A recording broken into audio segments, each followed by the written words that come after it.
படிப்பினுடைய அவசியத்தை உணர்ந்த காரணத்தினால்தான் நஞ்சு கொடுக்கப்படும் நேரம் வரை கிரேக்க நாட்டு கவிதைகளை படித்துக் கொண்டும் கேட்டுக்கொண்டும் இருந்தான் சாக்ரட்டிஸ். தூக்கு கயிற்றை முத்தமிடும் வரை படித்துக் கொண்டிருந்தான் உமர் முக்தார். தூக்கு மேடைக்கு அழைத்துச் செல்லும் வரை படித்துக் கொண்டிருந்தான் பகத்சிங். படுக்கின்ற இடம் கூட படிப்பகத்திற்கு அருகாமையில் கேட்டார் அண்ணல் அம்பேத்கர். படித்துக் கொண்டிருந்த புத்தகத்தை முடித்துவிட வேண்டும் என்பதற்காக தன்னுடைய அறுவை சிகிச்சையே அடுத்த நாள் மாற்றி வைக்க சொன்னார் பேரறிஞர் அண்ணா. பயணங்களின் போது எல்லாம் படிப்பதையே தன்னுடைய வழக்கமாக கொண்டிருந்தார் பாரதத்தினுடைய முதல் பிரதமர் ஜவஹர்லால் நேரு. படித்துக் கொண்டிருந்த புத்தகத்தை முடிக்காமல் தூக்கத்தையே மறந்தவர் முன்னாள் ஜனாதிபதி ராதாகிருஷ்ணன் அவர்கள். படிப்பால் மட்டுமே பாரதத்தை பாராள வைக்க முடியும் என்று படித்து படித்து சொன்ன மகா மனிதர் திரு APJ அப்துல் கலாம். 35 ஆண்டுகள் நூலகத்திலே மூழ்கி மூலதனம் என்னும் வேதாந்தத்தை கண்டுபிடித்தான். இன்று வரை கம்யூனிஸ்டுகளுடைய பைபிளாக போற்றப்படுகிறது கார்ல் மார்க்ஸ்.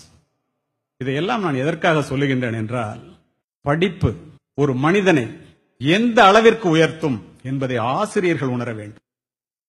பிக்காசோவினுடைய ஓவியத்தை விட, பீத்தோவனினுடைய இசையை விட, ஹியூகோவினுடைய ஒரு வாக்கியம், கதையினுடைய ஒரு கடைச்சொல், கம்பனினுடைய ஒரு செய்யுள், பாரதியினுடைய ஒரு பாட்டு, என் கண்ணதாசனினுடைய ஒரு வரி நம்முடைய வாழ்க்கையே புரட்டி போட்டது. அதற்காக படிக்கிறது. இரவு முழுவதும் தொழுகையில் ஈடுபடுவதை விட 1 மணி நேரம் கற்பித்தல் மேலானது என்கிறார் நபிகள் நாயகம்.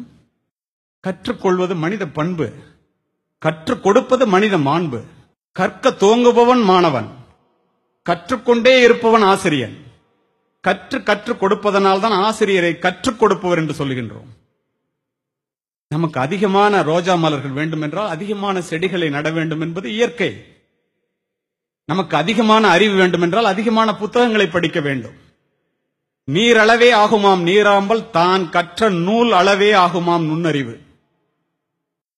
நிறைய பட்டங்களை பெற்று தன்னுடைய பெயரை அலங்கரிப்பவர்களை விட நல்ல புத்தகங்களை படித்து தன்னுடைய மனதை அலங்கரிக்கின்ற ஆசிரியர்கள் மேன்மையானவர்கள் என்பேன்.